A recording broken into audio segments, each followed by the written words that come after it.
ndị be anyị ndewo nụ. Mụ na ofu nwaanyị nwoke a na-akpọ Uche Mefọọ kwuru okwu n'abalị. Oge anyị na-ekwu okwu anyị nwere ihe dapụtasịrị m gwara ya, mana ọ bụ onye m gwara ya mbụ. Ihe m ji na-ekwu okwu a kịta bụ na achọrọ m ịgwa ndị mmadụ ka ha ghọta na ihe dị otu a mere. Oge m siri na prison nata na 2007, Ojukwu nabatara m, ndị ọhaneze ndị Igbo nabata m ọfụma, mere m pati na Ojukwu n'izuzu ya ise na nekwe onye ya wepụtara, ọ bụrụ na achọ ya ga-afọ ya na ọ bụ Wazirike ka anọchi ya. Ya ka ọ gwara ndị pres, gwakwa ndị ọbụla n'ebe ha, ma senators ndị soro m bịa mbọsị ahụ. Uchechukwu mere ije meso rest in peace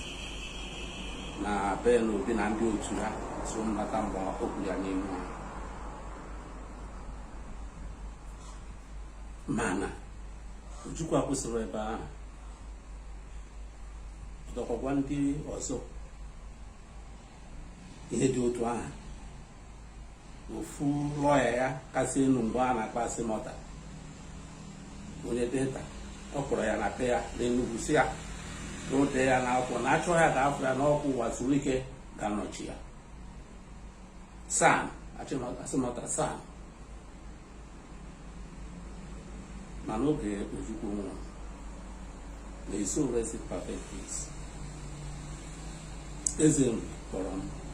tutu eze ga-akpọ mụ na ya mara ama m onye ọbụ. Ọ sị na oge ya na-ekpe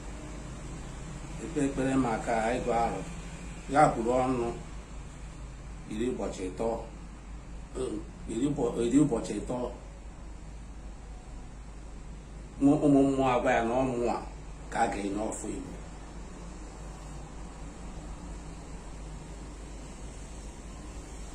M ga-elezi anya anụbụkwa m ihe dị otu a mbụ. Ọ sị na oge Ojukwu eze Igbo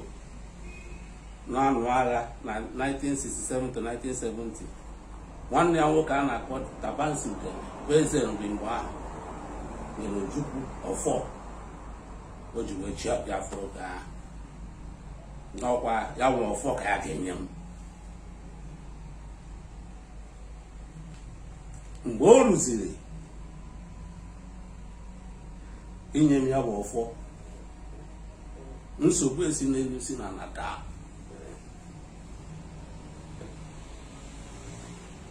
Ụfọdụ ụmụnna anyị ndị Anambra asị mba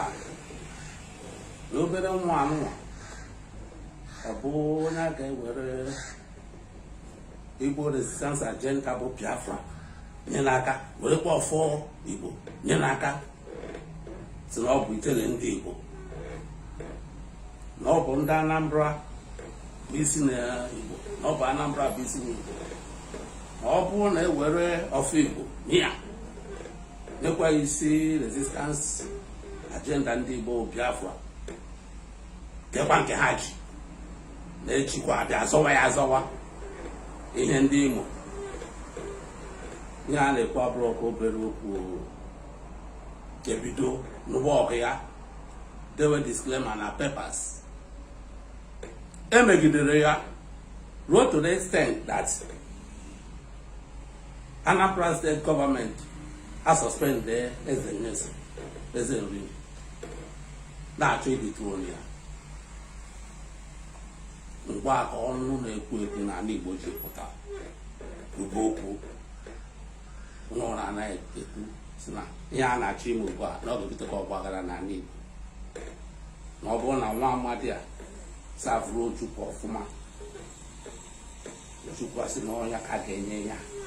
eze nri si na ọhịa ka a ga-enye ya, apụta enyezi ya na ọ ga-ebutekwa nkewa n'ala Igbo. Ebido kwuba okwu. Ihe mere mgbe ahụ abụghị a na-ekwu taa, o buru ibu. Mana enwere mgbe o ruziri nke suspend eze na ịchọ dethronement, m si ọbụla otu a na m achọzi mana eze lesi mba n'ọnụ mmụọ gwara ya na a ga-emerụrụ ya sị a na-editruonu ya si ditruonu ya n'ọnụ mmụọ gwara ya. mana ka e mesịrị ihe niile a anya ọkụ agbanyere na enwe ndị kachara mana High Court Anambra steeti nweta injunction si ekwene ka echi emijele ndị Igbo, mana emecha ihe niile anya ọkụ o ji nye ọkụ maka na enwere nkata ndị akpasịrị, enwere mkpebi ndị enwesịrị. Enji na-ekwu ihe abụ ịnanya na ihe na-eme taa na Biafra struggle, ọ bụ mainly ndị old Imo nọ n'isi ya. onye gwara mefọ n'abalị gara aga na Biafra struggle nke taa ọ bụ sọ ndị old Imo bụ Imo steeti and Abia steeti nọ n'isi ya.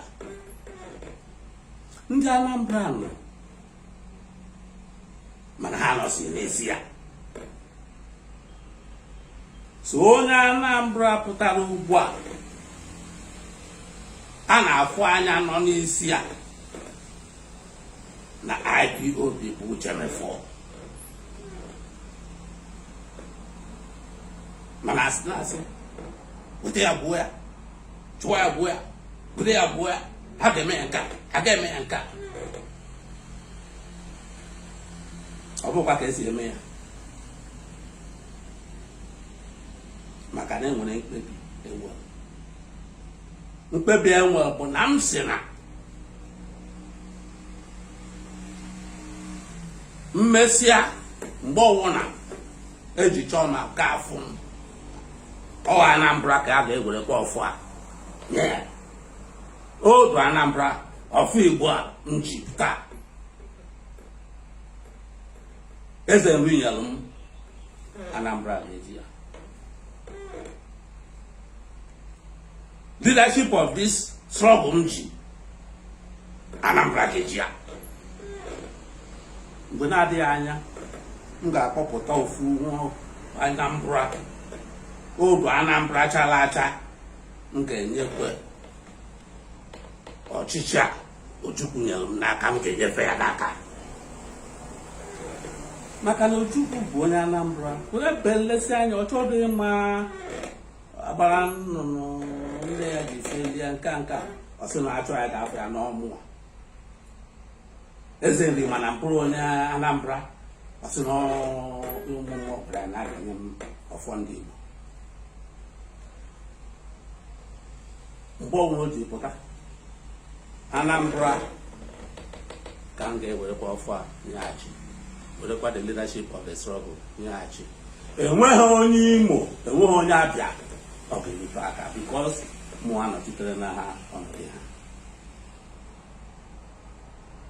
ma ndị chọrọ igbu onye nke a, ma ndị chọrọ ime nke a, ma ndị chọrọ ime eji na-ekwu ya bụ ụmụntakịrị na-apụtakwa na soshal midia na-akparị ndị tọrọ ha, ndị oburu nna ha ụzọ mụta dị ọkpara. enwekwara understanding na ihe niile a na-eme ọfọ na ogwu ka Igbo ji aga, ọfọ ha ka enyekwara n'aka ugbu a, mana ọ bụ onye obi Anambra ka m ga-enyeghachi ya for the unity of ndị Igbo, for the betterment of ndị Igbo. agwara m mefọ n'abalị si na mụnwa recognize all the factions in Biafra struggle. gwakwa ya oge ọ na-ayọ m mgbaghara, m si enweghị ihe ọjọọ imelụ m, enwere onye IPOB megidere m. so onye megidere m bụ Nnamdi Kanu, maka na Nnamdi Kanu bụ onye okwu ashị, ọ tụrụ ashị tụgide m si na m na ndị federal gọọmenti ego na m bụ sabotua, na m rapụla ịchọ Biafra. ihe niile ndị ọ ma na ọwa ashị ka ya kwuru, maka na ha ncha bụ ashị. ya ụmụntakịrị ọ kpọkọtara doo ha n'iyi si ha kparịwa ụwa zuru ike. ụmụaka enweghị m ike ịma m nọ ụlọ Biafra mbụ dịka m na-agwa mefọ n'abalị, mana ga okwunugo okwu mbụ si mba efunugo m. ọ sị na ya fụkwara mgbe m bịara London na 2009 na ya so ndị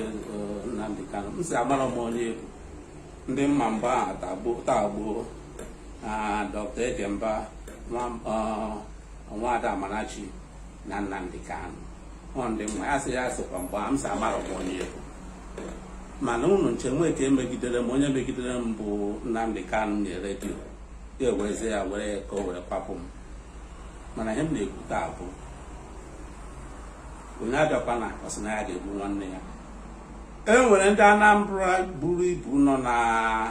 Bimasol na-alụ ọrụ onye ọbụla ga-enyefe ọfụ anyị nyere m and ọchịchị leadership of the struggle ga-abụ onye dị outstanding n'ọrụ onye ọbụla ama ọpụta na onye a ga-abụ onye Bimasol ọpụta na onye a ga-abụ onye IPOB ọpụta na onye a ga-abụ onye Mobim ọpụta na ọ bụ onye Zionist. Anybody is qualified mana so ndị na-agaghị adị qualified bụ ndị Imo na Abia nnọchitere anya ha. Onye nsịcha nkwuo ya ka onye ọbụla nwanne ya marụ ọfụma maka na adị ama ama echi asị na ekwuru m na-eme ihe m okwu nkwụsịa ndị na-akparị m ga-akarịwa nke a gbasaziri ụlọ ihe anyị na-eme apụta taa ndị Igbo pụta ha pụta na soshal midia ha na-akparị onye ọbụla some bloggers pụta ha sị na ga enweta Biafra ka na-akọ nnọọ ọsọ ọkwụgwọ ihe ọ na-ekwu ị nwere ike pụta maka Nnamdi Kanu mere nke a mee nke a mee ka iwezie na-akparị onye ọbụla ụwasị ike bụ onye oshi onye nke a bụ onye oshi onye nke a bụ kwụnwa na-ekwu onye na-apụrụ onye oshi ngwa ka ịkpa nke ị na-eme enwe nke ị na-eme sọ ọnụ ka ị nwere ikwu na-akparị onye ọbụla mana nsogbu anọ ndị Yoruba nwere OPC with OPC Obasanjo ahụrụ president ndị Niger Delta apụta nwee with Jonathan ahụrụ president ndị Igbo enweghị Biafra mana enweghị ha ji Biafra nweta ewuo maka na ha nwa anọ n'udo ha nwa nwụkwu onwe ya n'anya mana nsogbu anọ ka mmadụ ga-asị gị pụta n'anwụ a na-asị nwoke oke mkpa pụta n'anwụ